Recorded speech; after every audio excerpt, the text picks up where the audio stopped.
एक मरतबा अल्लामा शेख अब्दुल खालिक रहमतुल्लाह अलैह बयान फरमाते हैं कि हम गौसे आज़म की महफिल में बैठे हुए हैं। देखो गौसे आज़म रदी अल्लाह ताला अन्हु किस तरीके से अपने मुरीदीन को डाकुओं से बचाते हैं। कहा कि हम गौसे आज़म की बारगाह में बैठे हैं, गौसे आज़म वाज़ो नसीहत फरमा रहे हैं, ऐ लोगो अल्लाह की मान करके चलो। कहा हम ये बात सारी सुन ही रहे थे, अचानक गौसे आज़म ने चप्पलें पहनी है जिन्हें खड़ाओं कहते हैं। कहा गौसे आज़म ने चप्पल पहनी, आपने दोनों पैरों में चप्पल डाली, अचानक आपके ऊपर जलाल आ गया, आप गुस्से में आ गए।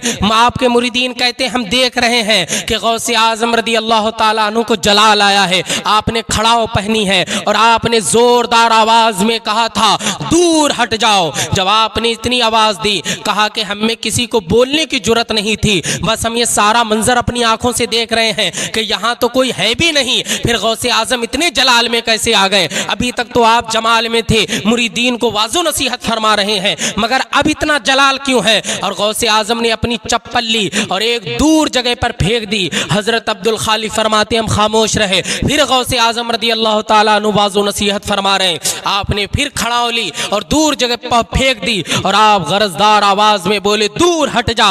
कहा यह सारा माजरा अपने अपनी निगाहों से देखा, मगर किसी में ये जुर्रत नहीं थी कि गौसे आज़म से पूछ लेता कि ये सारा माजरा किस लिए हुआ था, ये सारी बातें किस लिए हुई हैं। कहते हम लोग खामोशी से उठ करके चले गए। फिर 3 दिन के बाद एक काफिला बगदाद में आया जो कि दूसरे रास्ते से आ रहा था। जब बगदाद वाले यहाँ पहुंचे तो गौसे आज़म की बारगाह में सलाम पेश किया, गौसे आज़म को नजराना पेश करने लगे और कहा कि जब हम एक रास्ते से गुजर रहे थे तो हमारे काफिले को डाकुओं ने कैद कर लिया था, डाकुओं ने हमें बंदी बनाने की कोशिश की। कहा तब हमने अपने शेख को याद किया, तब हमने गौसे आज़म को याद किया, तब हमने अब्दुल कादिर को याद किया। कहते हैं जैसे ही हमने याद किया, अब अचानक आसमान से खड़ाओं आ रही हैं और जो बादशाह जो उनका सरदार था, जो कि डाकुओं का रहबर था, उन्हें बताने वाला था, कहा कि उसकी गर्दन पे आकर के लगी, वो ढेर हो गया। फिर एक दूसरा बादशाह था उनका डाकुओं का, कहा उन पे भी खड़ाओं चप्पल आकर के लगी, वो भी मर गया।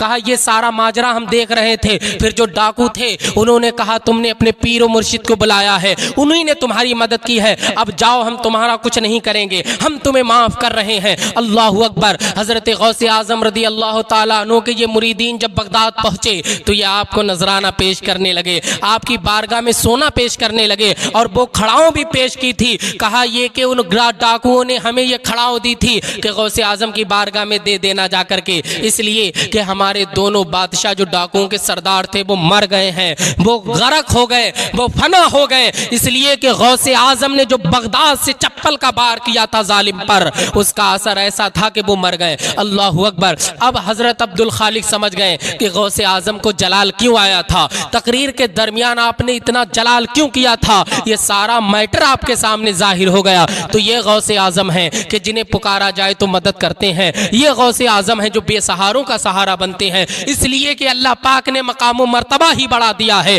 डाकुओं से हिफाजत मुरीदीन की करते हैं। और आज भी अगर